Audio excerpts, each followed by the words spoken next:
Stream test audio 1, 2, 3, 4.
Good evening. My name is Steve Goldstein, and I'll be the moderator for this evening's debate.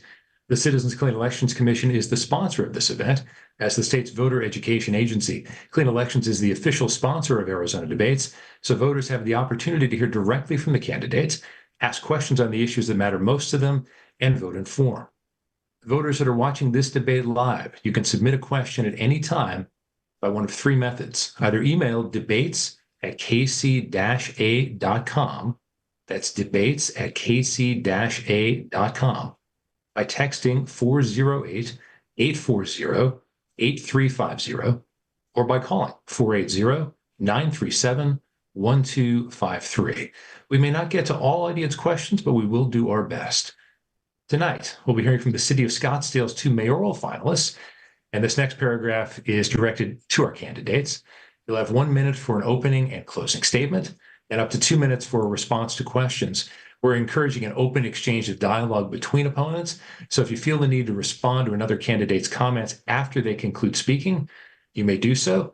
I may limit responses for time management purposes, and we remind the candidates and the audience this is a respectful, courteous, and professional environment. Our goal tonight is to connect candidates and voters so the electorate may vote informed. The Scottsdale mayoral candidates who are with us tonight are the incumbent David Ortega and Lisa Borowski. The order in which candidates will speak has been determined by alphabetical order by last name, beginning with opening comments and SWB closing audio comments. capture We'll go in not reverse registered. order. Lisa, this means you have an opening statement first, please. You have 1 minute. Thank you so much. I'm pleased to be here today to tell voters and residents, my neighbors, why I'm running for mayor of our fine city of Scottsdale. First, a little bit about me. I was born and raised here, grew up actually riding horses from the time I was 10 years old around Scottsdale, and left only to go to law school in New York, St. John's University School of Law. I've been a practicing attorney, commercial litigation for 27 years. I have a beautiful daughter who I raised here in Scottsdale as well. Some of the key issues, the primary reason I'm running for mayor is really to get Scottsdale back on track and to protect Scottsdale's future as the beautiful, safe, secure, tourist destination and resident-friendly community that we've always been. The number one goal for me as mayor is to restore faith and confidence and community involvement at City Hall. Thank you. Dave, you have 1 minute for your opening statement. Well, thank you. It's truly a privilege to represent the people of Scottsdale as mayor. My objective every morning is to find joy and bring joy. I'm able to walk into a third grade classroom and discuss how the city provides services, or at the senior center where other generations have had a fulfilling life in Scottsdale. I bring the main thrust of my objective is to be sure that we keep Scottsdale as beautiful as it is, as clean as it is, as safe as it is, and of course, to always be centered on wellness. Wellness is how we are doing personally, how our neighborhoods are doing, and our businesses and our social life. I have years of service. I was city councilman, and after city council, I served 6 years on Development Review Board. After that, I served at the Arizona School Facilities Board, expending over $400 million a year and working with the land trust. So I bring a lot of knowledge and aptitude to this position. It is important. I'm the only architect ever elected in Scottsdale, and those kinds of design issues are always the center of making our city and keeping our city beautiful, clean, safe, and all about wellness. Thank you. Dave, this first question is going to go to you. I will go back and forth between the two of you. Let's begin with one of Scottsdale's most important industries, and that's tourism. The city has world-class resorts, amenities, draws visitors from all over the globe, and the city's had consistent success in this area. But are there any improvements you'd like to see in the tourism sector that would benefit the experience of visitors while not taking away from residents' life? Well, when you say Scottsdale, it turns heads. Scottsdale, I believe, puts Arizona on the map as a destination. It's a great destination for medical tourism, a day trip. It's a destination regionally and, of course, internationally. That reputation is based on our Old Town character and hospitality. My office, architect office, has been in Old Town, downtown Scottsdale, for over 35 years. And that gives me hands-on experience with both landlords and businesses and restaurants who project the best in hospitality. What can we improve? We have an excellent cash stream with the Experience Scottsdale contracting for more exposure worldwide, as well as our own events at Westworld, and constantly upping the experience, whether it's at the Railroad Park or another enjoyable experience. Barrett-Jackson is adding a second venue. They've had so much success. So how do we improve? By asking these events and these outstanding organizations to keep an open ear to their improvements as we move forward. I do think Old Town needs some sprucing up, and that's important.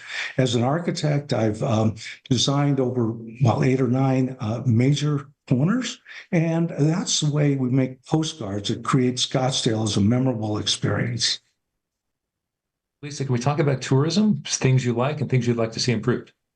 Absolutely. It is one of my favorite topics for Scottsdale, and as candidate for mayor and future mayor of Scottsdale. The number one export and import of our city is tourism, in my opinion. So we have to keep our eye on the ball. I served on the city council from 2008 to 2012, and I led the charge for the expansion of the Tony Nelson Equestrian Center, which of course accommodates a bigger space and experience for Barrett-Jackson. I was very much involved in bringing ideas to the table, thinking big. For example, the hospitality trolley was my baby, and I had complete buy-in from my council colleagues. And that was before Uber. So keep in mind, I thought we needed a way to get tourists around our city safely and expeditiously and predictably. So I'm a big fan of thinking big and outside of the box and continuing to grow. David Ortega took office with all of these great events. So I do think there's a real opportunity to continue to expand the arts community and offerings, and an entertainment facility, for example, small concerts, shows. But the most important thing that we need to do for Scottsdale is not deteriorate our community and the quality of life that tourists, when they arrive here, find. And also that, of course, has overflow impact onto citizens, our residents. So some of the things we shouldn't be doing are focusing on homeless hotels, for example. We're a tourism community. The current administration, David Ortega, has led the charge on putting homeless individuals in an operating hotel. So that's one of the things we should not be doing. I don't think we should be continuing down the road of high density rental communities all up and down Scottsdale Road. We're not Tempe, we're not Phoenix. We should keep our open space, our beautiful landscape, our nice low-slung residential communities. And that's what tourists come here for. They don't come here because we're every other city with every other, 1,000 apartment units all over the place. And Dave, we'll give you a chance to respond, about a minute on that. Sure. When we center on tourism, I took office at the peak of the pandemic. We didn't stop planning and growing and thinking with our downtown groups. And actually, I always said we would emerge stronger than ever. It is a falsehood that there is a homeless hotel in Old Town, or what Ms. Borowski has said is totally inaccurate. They're trying to downplay. Here we have 10,000 rooms, hotel rooms in Scottsdale, and one hotel agreed to provide night lodging for emergency purposes only for Scottsdale residents. That's 10 rooms out of 10,000, and she's blowing it up and bad-mouthing our entire resort business. That's untrue. It's a falsehood, and it's a shame that she wants to lead with that as though that's the direction that all our efforts. We spend $34 million on praising our entire hospitality industry versus her, unfortunately, negativity. Lisa, I'll give you 30 seconds and I'll catch you up. Yeah, I would love to respond to that. I'm very proud of our tourism industry, and I've been a big part of it. So I would never badmouth our tourism community or industry. However, there is, in fact, an operational homeless hotel in Scottsdale, and that's only because David Ortega was not successful in establishing and putting the Paiute Center in, which would have been the biggest homeless shelter in Scottsdale's history. So, and that was right in central Scottsdale. So, we'll get to some of these issues, but keeping it on tourism, I think we just continue to think big and do great things. It's unfortunate. We're going to move on. If you want to closing statement, I'm happy to give you a chance then. You did mention Oldtown. Both of you have. That is, in a lot of ways, when people initially, when they don't think about Resort Row on Scottsdale Road, they often think about Oldtown. You both have been asked this a lot, but I think it's important to see if there are any specifics here, Dave. How should the city be balancing a vibrant nightlife, which obviously brings a lot of money, a lot of tourists to Scottsdale, with the idea that some residents, frankly, are bothered by noise levels? And I know some people are thinking, well, I just don't want any noise in my neighborhood. We can't have that. But is there a balance there between getting the bars and restaurants rolling, but also letting residents say, my kids have school tomorrow, for example? I'll start with you, Dave. Me? Yes. Thank you. Well, that's the city council is revisiting our noise ordinance. The first noise ordinance was proposed in 2010 when Ms. Borowski was in office, and she voted against the noise ordinance. She voted against the noise ordinance that would have brought things under control, and she was outvoted 5-2 because Lane and she both voted against the downtown ordinance in the entertainment area that abuts residential area.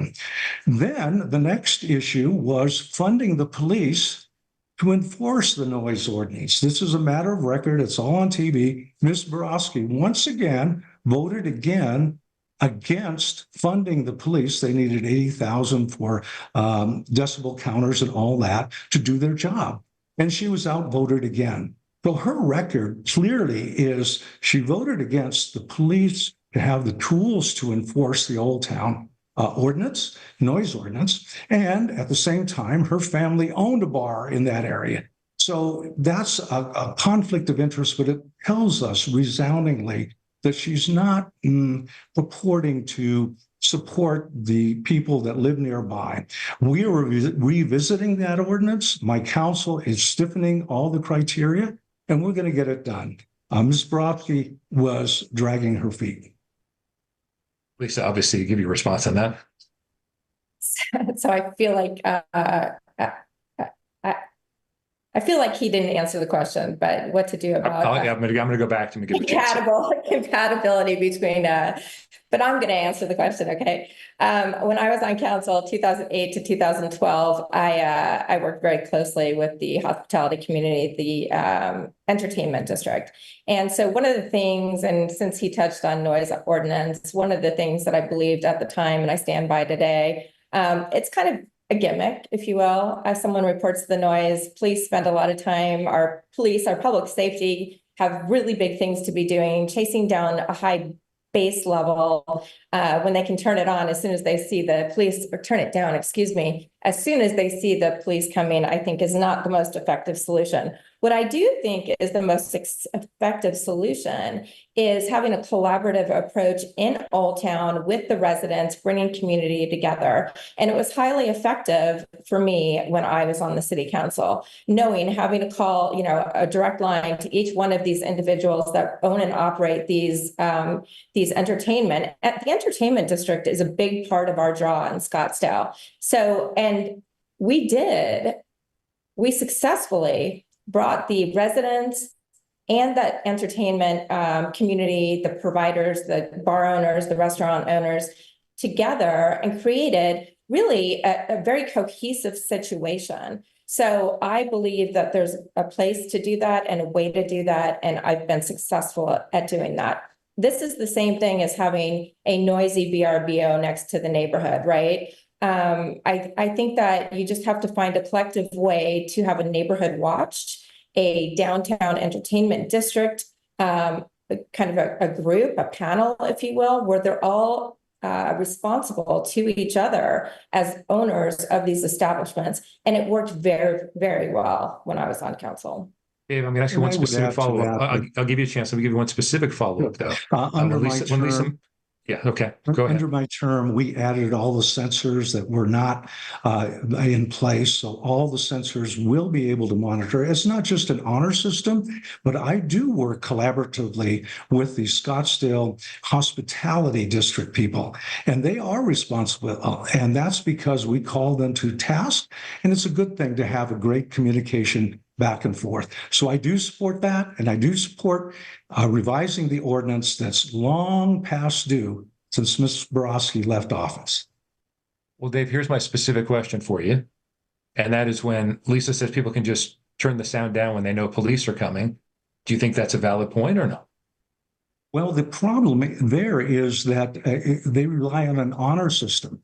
And that is not the way we have to have accountability.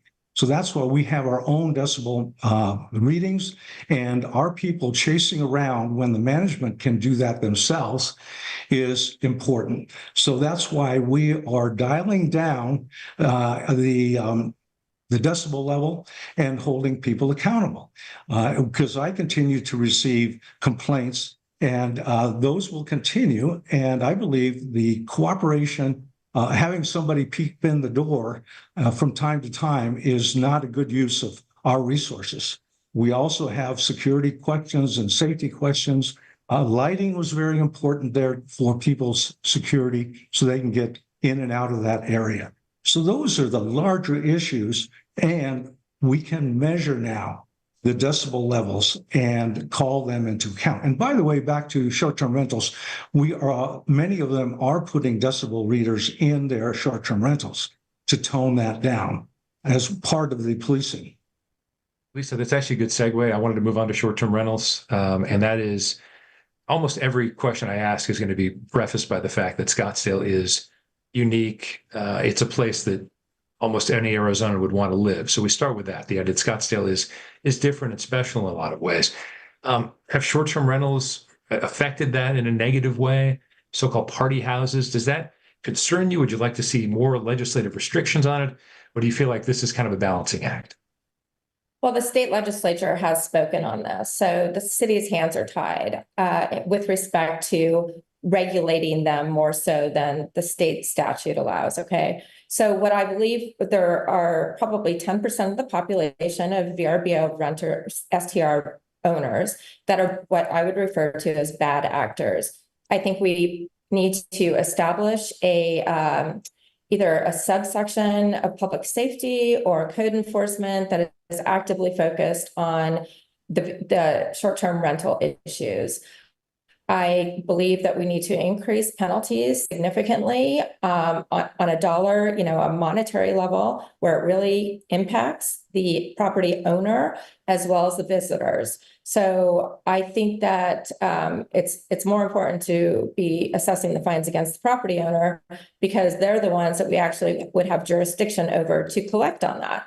So I think those two things are, and also we need to have strict enforcement, as strict as would be for any regular homeowner, for example, not anything disparate, but strict enforcement of the laws, the ordinances that are already available to Scottsdale, disturbing the peace, noise, disruption, trash, things of those nature. And I can assure you, just really quickly, getting back to the entertainment district, that's a problem I feel confident and I think can be easily solved. And I'm looking forward to working on it. Dave, concerns about short-term rentals? Yes, when I took office, the platforms bragged that there were 4,300 short-term rentals in Scottsdale. Only 350 were actually registered, and they ran wild for 4 years without even being registered. My first year in office, I testified at the legislature and pushed hard, and we got back some local control. That is the mandatory registrations, the fine, the ability to actually withdraw their license and registration. All of those were the unanimous efforts of my council. Not only that, we also funded 5 police officers. So, Lisa says she imagines it can happen. We pay for 5 officers, and they were all the cost of enforcement and going to, let's say, shootings and other incidents, drownings. There were 2 recent drownings of young boys at short-term rentals. All of those provisions ended up being enacted at the legislature because we pushed for that, and we got our ordinances passed unanimously to crack down on short-term rentals. That was over a year ago. Very recently, we added even more ordinances which would crack down on party houses, making events because people were throwing and charging admission for house events and so forth. So we have worked hard, diligently, and we have a 5 officer patrol that's going and cracking them down. That's important, and that's a priority for us in Scottsdale because we have to keep our neighborhoods together, where families can talk and have a neighborhood again. And at present time, we have over 5,500 short-term rentals. I'm not throwing up my hands and giving up. We will continue to work diligently and effectively to shut down the party houses because we have the toughest ordinances now in the whole state. Lisa, I'll give you a few more seconds if you want another response on that. Yeah, I should add that I think that short-term rentals do provide an option to families or groups that are visiting Scottsdale. So I think they contribute to the hospitality community in our city. So having an overall broad stroke negative approach to them, I think is not the way to go. I think that we should be relying also on organizations that to self-police these homes as well that are full-time rentals and do the things I said earlier. Thank you. Sure. Scottsdale has always had 30 days or more natural seasonal visitors. That's part of our DNA. But having overnighters, all-nighters, and 3-day, party bashes is just wrong for Scottsdale. We believe there should be a cap on that, and I'm working on that to at least not have any more overwhelm our neighborhoods. Okay. This is the Scottsdale Mayoral debate between Dave Ortega and Lisa Borowski. If you'd like to submit a question, you can email debates@kc-a.com.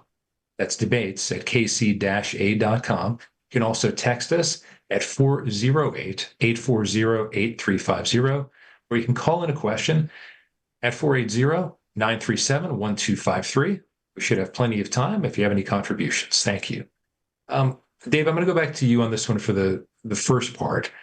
One of the challenges of being a very popular place as Scottsdale is, and we especially know this, let's just say from September to May, congestion happens because there are so many people visiting, especially challenging again during those non-summer months of part-time residents and winter visitors.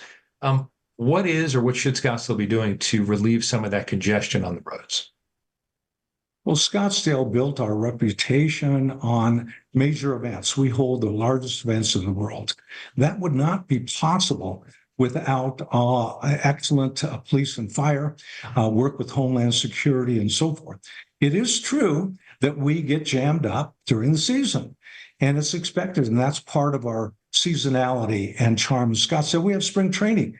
So, tens of thousands of people are in town. And they love it. They enjoy our hospitality. And yes, is the traffic heavier? Of course it is. The beauty of it is that we have, as residents, these beautiful restaurants, amenities to ourselves year round. And there is I was talking with somebody from DC Ranch who mentioned Barrett Jackson's such a winter and congested, but you know what? They know that. And they put it aside and they know you have to slow down to get out some of those areas. I'm not for adding 6 or 8 lanes to accommodate peak travel on a peak day that is only a 2-week festival or something like that. So we are right-sized to be workable. We depend on the rideshare and all these other innovations, and we do a very good job managing it. We have the most monitored intersections of any city, both for crime and security, but for transportation ease. A lot of what's going on with the Loop 101, we're dependent on that, our main artery. Of course, that congestion is in the hands of the state, but we work very closely to make sure that things work effectively. Very recently, I requested that the signage on 101 be named Oldtown Scottsdale. Previously, it said downtown Scottsdale. And we have a moniker and a reputation that people are willing to come wherever they're coming and take that extra 2 or 3 minutes to find a parking space and enjoy walking around. We have a very walkable city. As long as we can keep parking in the perimeter and enjoy what's inside, we'll always have success in Scottsdale. Lisa, is traffic congestion kind of the cost of being popular, the cost of doing business? Yes, of course. And that's a great thing. I mean, tourism and our economy is alive and well. So I do think so, but that's a general feeling. Drilling down into more specifics, there are several things we can be doing differently. One of which is not approve road diets, which is shrinking roads and not leaving them as is.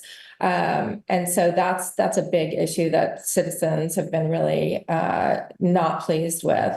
Another thing we should be doing is not starting road improvement projects when Barrett Jackson or the Arabian Horse Show is coming to town. For example, up north, Pima and Pinnacle Peak in that area where all the horse ranches, have to bring all the horses from that area down to Westworld. I think that was under construction for 2 straight years. Like that's unacceptable. And many times we see these road improvement projects starting in high season. So there are many things we should not be doing, such as that. We have a light signal sequencing software platform that is, as I understand it, very, very sophisticated, but there's little to no evidence of that when you drive down Scottsdale Road and literally hit a red light every 100 yards. So I think that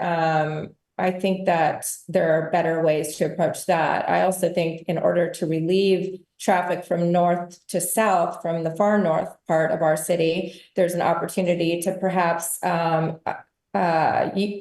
look to the state trust land to do a thoroughfare or couplet down from, say, Happy Valley or, south of Carefree Highway, down towards 64th Street. So there are several things that I can see that would benefit. And also I should include this.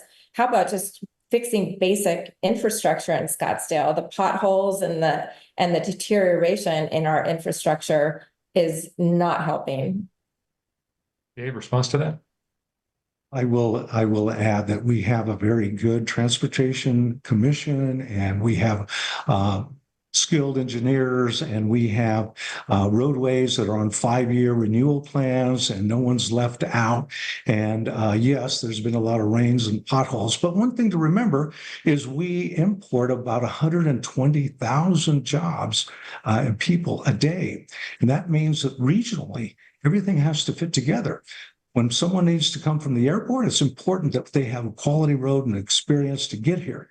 All roads may end in Scottsdale, but they've got to start somewhere. And we are always open for any reporting of any inconvenience. Believe me, Scottsdale residents are high maintenance residents. I'm very proud of that. I encourage it.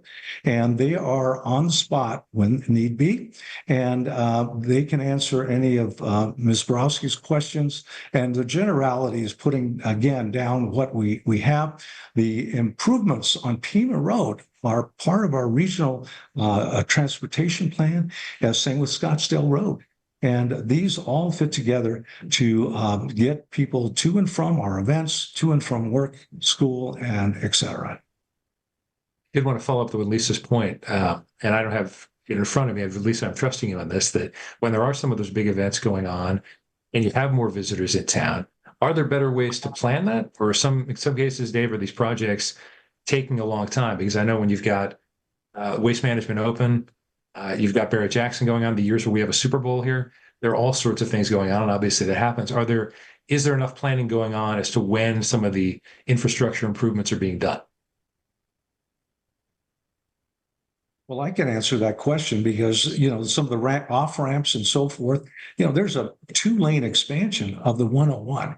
Now, I was a councilman when the 101 opened. Pima Road was just 2 lanes going north. And can you imagine Scottsdale without the 101 loop? Well, that's basically 20 years old, and we've come a long way. There are some growing pains, but it's all integrated. And also drainage solutions run with the road. It's not just 6 inches of paving. It's handling all the water and drainage around it so that our neighborhoods are elevated enough and protected. I'm very confident that if there is an improvement, and I do support asking questions and getting to the bottom of it, but I am aware that the Barrett Jackson work on the Frank Lloyd Wright exchange at Pima was delayed and stopped for that period. The same thing goes for these other events. So they can move the cones, and they do move the cones, knowing that we're a prime generator for this Scottsdale and the Arizona experience. So they do listen to us. I'm aware of that. So let me ask you a big picture transportation question. First of all, you mentioned road diets. I'd like to have you talk a little bit more about that. But coming up in November, another thing, in addition to voting for Scottsdale mayor, Maricopa County voters will get a chance to decide whether to extend a sales tax, Prop 479, that is based on more bus routes, light rail. Scottsdale's been playing on the fringes of that a lot. Scottsdale did not want light rail in the city. But can I ask you how you would lean toward Prop 479, knowing that Scottsdale is a big part of this region? And would you like to see that tax extension go, because it might improve infrastructure in neighboring communities that Scottsdale can benefit from? That's a great question for me. I've long since thought that we are a donor city to improving other roads or other municipalities, other communities, roadways, and transportation throughout the valley. So I'm not in favor of Scottsdale participating in that. So of course I'm a no vote on that to extend the tax and the tax that Scottsdale citizens pay. I believe we can use those funds much more effectively at home. So I'm a no on that. And in terms of road diets, I'm not sure whoever came up with this idea. I think it's a very poor one. I understand the logic about keeping bike riders safe, but let's be honest, there is a greenbelt, a world-class opportunity for bike riders and non-vehicular traffic, to runners, et cetera, to use the green belt. And putting them on our city streets to compete with traffic, I don't think is prudent, and it's certainly not beneficial to residents that need to be going somewhere, for example, work or the grocery store. Additionally, given that we have 4 or more months of prohibitive weather that prohibits bike riding, unless absolutely necessary, I think that's not a good use of our streets and our taxpayer dollars. Okay, Dave, let's talk about road diets, but also bigger picture on Prop 479, whether you would want to extend the big sales tax. Picture is that we are a region, Maricopa County. This is a regional tax. I was on council when Prop 400 was passed. Try to imagine the region without the 202. Try to imagine the region without the improvements to 143 and even the 303. You just have surface road congestion that would be leading to a gridlock. It was a 25-year, very diligent, well-planned Prop 400. Today we have Prop 479. I do support it.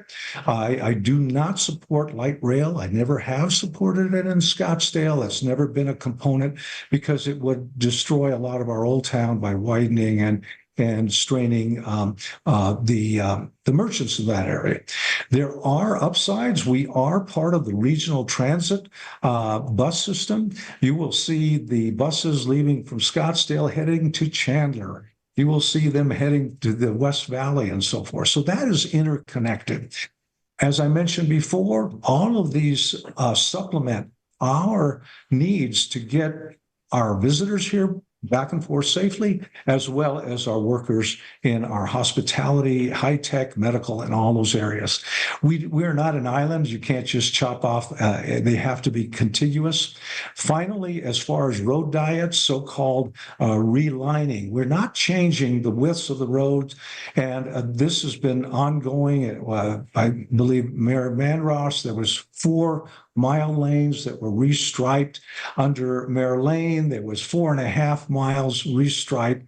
Can the stripes change 2 years from now if the traffic changes? Of course they can.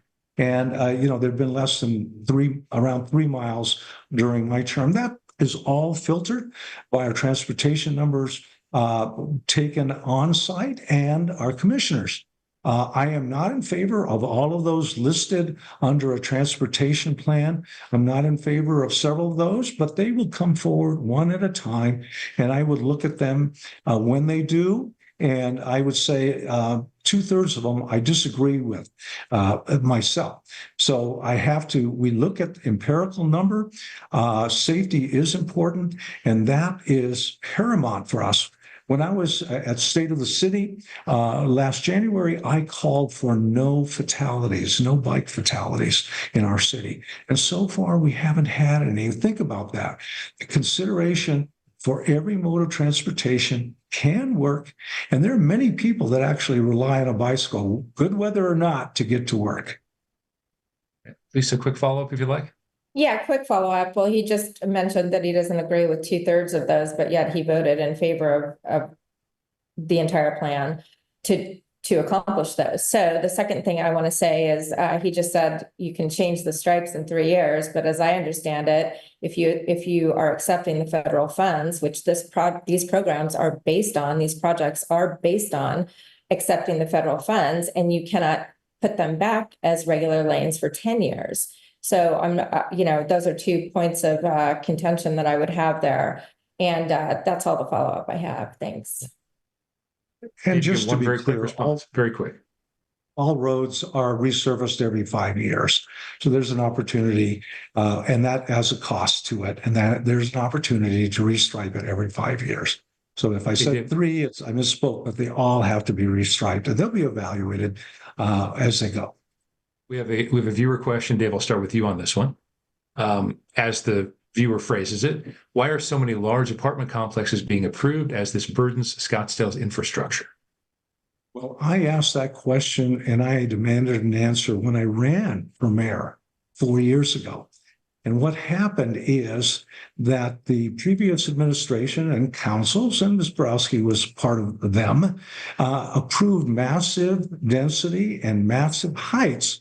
And they approved that and basically sold off our views and so forth.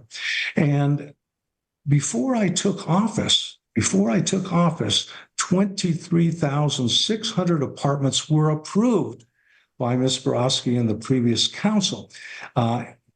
The work that you see in construction is the result of that backlog of 23,680 of them that were approved. So when I ask that question, I have to field it and say, our council has slashed height and density on future projects because we had to change the ordinance and we had to unwind that. And that's one of the tasks I have and skills I have as an architect. These massive apartments, some of them that were proposed were 700 feet long. Can you imagine that? That's more than 2 football fields. And it was a nightmare for our police or fire to even understand where these units were. All of that was done under the previous administrations. I've asked for lower scale, and if there are more apartments, they'll be at the 101 freeway where they belong. Don't squeeze out Oldtown.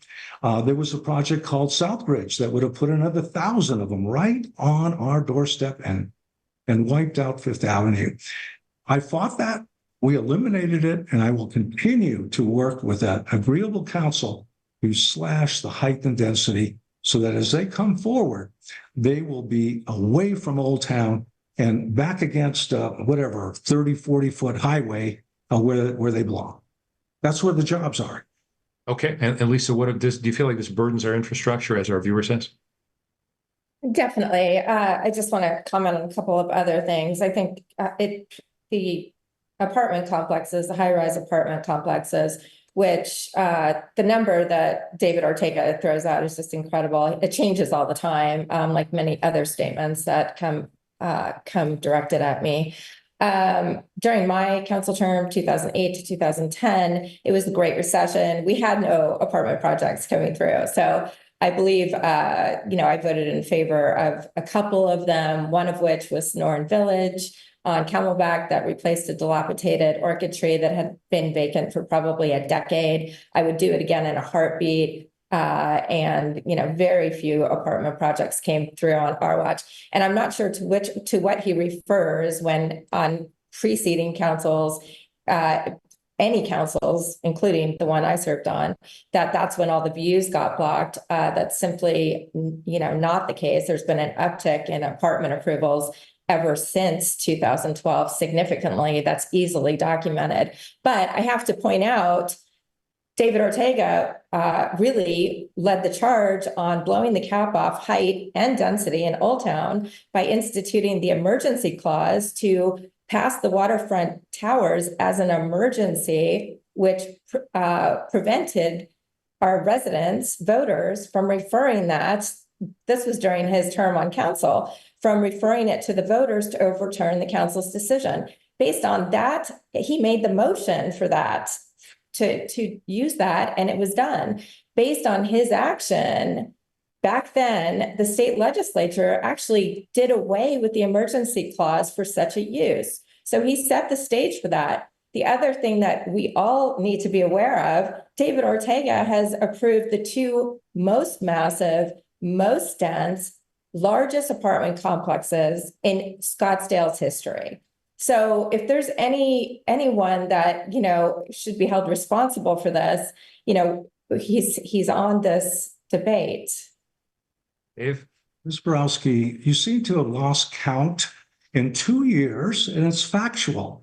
You approved 6,274 apartments. Approve them by upzoning them. And you are master of upzoning because no one's ever met your record. You set the record. And I think you lost count after 5,000. That's the truth. It can be found and it can be spoken, and it's the truth. The other thing is, if the waterfront project, if you object to that kind of quality with that kind of open space that created public promenade that we have, the home for our Scottsdale, the home for our convergence. It's a wonderful space that was created because we traded height for open space. And that's a great trade-off in our Old Town. It's an exceptional property. I don't know why you speak negatively about it. You approved something called Blue Sky, which wanted 1,200 units, and you provided that vote to make it we don't have much time, so. And there's a hole in the ground 10 years later. So overbuilding does not get good results. Okay, I'm going to move on. You both have closing statements to make, so hopefully if you want to get more in there. Lisa, let's just segue to housing affordability generally, because that actually jibes with one of the questions we received from a viewer. We know affordable housing is a huge challenge for every community in the country. Scottsdale, there's been discussion how difficult it is for people like nurses, first responders to actually live in Scottsdale. How does affordable housing in Scottsdale work? As you said earlier, Scottsdale's not Tempe, it's not Glendale. It is a different kind of place, but is there a place for affordable housing, at least, let's say, more affordable housing in Scottsdale than there is now? That's up to the market. I am certainly a proponent of free market development and within the zoning code. So, it's interesting during a prior debate, my prior opponent, who is no longer in this race, made the point that single family home developers or kind of starter home market developers can't afford the price of land because it's simply too expensive. They have to go up 14 stories or 12 stories or pick a number. Well, the city council, by continuing to approve or send smoke signals that this will be approved, is what's driving up the price of those parcels. There are no, as far as I know, and I doubt there are, any parcels that, as a matter of right, are zoned currently for high-rise apartment complexes. So every single apartment petition or application that is getting approved is getting fully vetted and considered by the council and approved. Now, of course, this is driving up the value and locking the single family home market out, or the maybe increased density housing communities, which back in the day would have been referred to as starter homes. For example, the Briarwoods of the Scottsdale, where they're small lot and close together and one wall attached. I think that we need to get back to that opportunity and make sure that developers know Scottsdale is no longer for sale. And I can respond by saying Lisa Borowski is a zoning attorney. He has upzoned property near Sedona, adding thousands of units in a pristine area. What's happened is the speculators have jacked up the price of land. How do they do that? Because the previous mayor and council, and including Ms. Borowski, upzoned it. So instead of allowing 30 units, the developer would come in and ask for 60, 90, 100 units. Southbridge asked for 125 units. Of course, the seller of the land says, gee, I'm happy, I get a bumped up price. All that does is chase the price up. And it originated by poor public policy. They couldn't stick to a general plan that said we were going to have balance and we would have different kinds of housing elements within certain height restrictions. That is the root of the problem. I'm the first mayor to ever put, in fact, we put $10 million in our budget for affordable housing. That opened the door to specialists. There are some in the state that do build, and they have come forward with some ideas. There are properties, especially that we're considering right now, former bustling church properties that have shrunken, and now they're ideal opportunities. I support that. I move that along, and the conversation is continuing in a very productive way, whether we're a partner, a contributor, or I'm very engaged in making housing affordable where it can be located. Lisa, do you want a quick follow-up on that? I have a quick follow-up for you. Yeah, I think we need some fact checking going on. And that's something that's sorely missing from these debates when David Ortega is talking. For example, his comments about me being a zoning attorney, which is patently false, and he knows it, and he continues to state that. But I wouldn't mind being a zoning attorney. I'd probably be far more successful.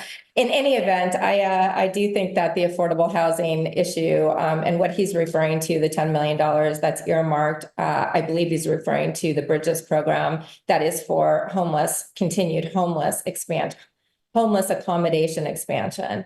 So I believe that we have plenty of opportunity throughout the valley for individuals to afford all varying price points. And I don't believe it's incumbent on the city of Scottsdale to provide every level of housing price to individuals. So I think less than 10 minutes. Thank you, Dave. I'm going to cut you off on that. Okay. Lisa, let's move on to Axon. Has been in the news, an important Scottsdale company, concern about they're going to have a new headquarters. They'd also like a lot of apartments, and they'd also like hotel attached to it as well. I guess I wonder, does this in any way concern you, regardless of whether Axon should get what it wants or not? I'm going to ask this in a more general way. Is Scottsdale as business friendly as it should be, Is it more or less business friendly than it has been in the years you've lived here? So I understand this from business owners from all factions of business leaders in the community. It is the most business unfriendly climate that in our recent lifetime under David Ortega. He is, so I believe that's not the case currently. And I think there's a lot of frustration with that. I think we do need to be very much pro-business, pro-economic development, and pro-hospitality, which includes the entertainment district. So I think, we all can cooperate and collaborate to make it a wonderful environment. And I think people should be welcome to bring things to the table and thoughtfully considered and respected. Dave? Well, thank you, Steve. I can answer that question. The growth corridor along the 101 is bustling and thriving. And I get prospects, international prospects. Axon, of course, is an excellent example of a local and global business. They are coming to Scottsdale. They love our amenities. We are working with them. We are building the sewer and water infrastructure as subscriptions, and we have a good dozen leads. I had another company from Germany coming in, just loving it. And our economic development people are on the ball, and we are very much engaged with making things successful. When we come to actual projects such as Axon, we highly value them, and we highly value ASM, and we're working on all the water and infrastructure that certainly Ms. Borowski is not aware of, because she's berating our ability to stay ahead of the curve. And that's where we are. Business must pay for itself. I do not believe in subsidies, and granting those is a clear message that we are open for business constantly, and everyone will pay their fair share. I believe that all that growth and jobs, probably about 10,000 jobs just in that area, are going to be more efficient around the 101 where they're planned and where they should be. And we can certainly keep our vibrant Oldtown alive and drawing the tourist side and have many facets of success. Not much time left. I want to move on to another big topic. Lisa, this will be one question. What do you think about the way Scottsdale's been handling use of water? Preservation of water. We know that, of course, with the Central Arizona Project, concerns about the Colorado River. How do you think Scottsdale is handling its water? Scottsdale has the most sophisticated water treatment facility in the state and one of the leaders in the country. So I believe our ability is far ahead of the crowd, and I think we're in a good spot there. However, continuing to approve high-rise apartments, which we've talked about, the ones that were just all recently approved, I think they don't have to prove an assured water use, or excuse me, they don't have to provide the same assurances for water provision as does single-family home communities. So I think if we're looking at ways to protect our water supply in the future, that is something we should look at not doing. Also, having chip plants, the ones in North Scottsdale, I think we really need to take a close look together with the state legislature that is examining that issue currently. The water use and requirements there is tremendous and very much taxing on our community.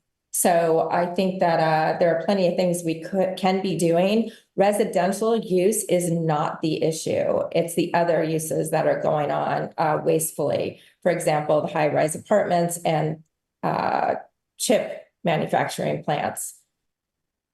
Dave? Water is the key to our success and our prosperity. It's true, we are very sophisticated, and we are the leader in Arizona and even in the nation for direct purification of water. When I took office, I was stunned to find out that water was trucked out to the county areas. This started when Ms. Borowski was in office. The past mayor, let it happen. We were losing 68 million gallons of water a year. And over a 15-year period, that was sapping our resources, and it was very irresponsible. My council and unanimously joined me to cut that off and say they should grow up, build their own infrastructure. However, the other forces that Ms. Borowski is associated with wanted that to continue and to sap our resources, which really we need.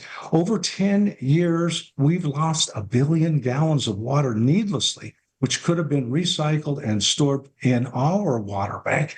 So it is a matter of very good stewardship. It is a central part of my platform, and our people up north are thankful that we have the water for Scottsdale, within Scottsdale, and not interrupted by the giveaway and subsidizing the county wildcat builders. Okay, Lisa, you have a chance to reply now. Yeah, so that Rio Verde mess that David Ortega created was, really on his watch and his shoulders for what ended up happening there.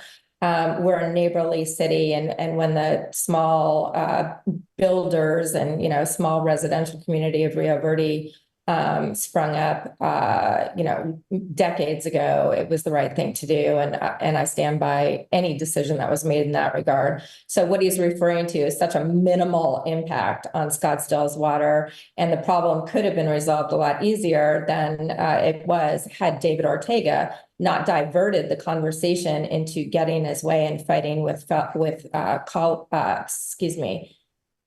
elected officials in other jurisdictions, such as the county. So I just want to make the point, however, that, and it's also not, I don't think it was the right move to communicate to the entire country that during the Super Bowl and the Waste Management Open that Scottsdale is running out of water. And I've actually heard that quote from people that thought about buying a home here but didn't. So this is a complicated subject. And again, fact checking, I think that, even the most recent articles that have been written about water in Scottsdale, what he's suggesting there is simply false. 30 seconds on Rio Verde. Yeah. And unfortunately, they're a scattered, unregulated community, and they have been gambling out there by building without assured water. In Scottsdale, we protect our water system. As you said, you just fritter it away because you think it's a good idea. It is an enterprise. It has to pay for itself by ratepayers in Scottsdale. It's not for you to give and think that, oh, shame on us because they are taking a resource and we should look bad. We do not look bad. People of Scottsdale tell me every day they appreciate that we're protecting. That is, the city council unanimously stood firm for our resources because that's the root of our prosperity and all our property values. Thank you. Before we go to closing statements, I had one light question I wanted to ask both of you. It has nothing to do, I assure you, with high-density apartments, zero. It's very light. You've both lived here a very long time. Lisa, let me start with you. What is a spot when you have friends in from out of town in Scottsdale that you always take them to? My horse ranch, where I keep my horse. So that's an easy one. Okay. Dave, what about you? Well, I would say the Sugar Bowl. It's where I got engaged. It's a wonderful place. And you see every generation's there. High school kids, middle school, they're all enjoying life in Oldtown. Okay. And now we go to closing statements in reverse order. Lisa, you had the opening statement. Dave, you get the first closing statement. You have 1 minute.